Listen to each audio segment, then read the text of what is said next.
السلام عليكم. هاني كلشي مزيان. المهم كيف العاده انا جيت عاوتاني لمصيد اخر، وكيف العاده شهر 12 شهر واحد البحر قاسي بزاف، كاين الوغيد. المهم انا نصور لكم الحاله ديال البحر باش تشوفوا بعينيكم.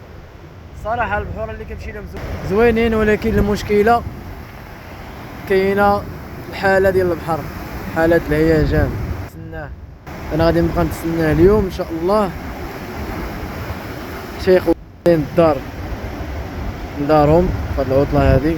دابا ان شاء الله غادي نبقى عاصر اليوم هنايا في البحر حتى تقرب مغيب الشمس، هذاك الوقت اللي زوين الصيد، لونسي شي نص سرديله ولا سرديله كاع كامله، ونطلبوا رزقنا من الله سبحانه وتعالى.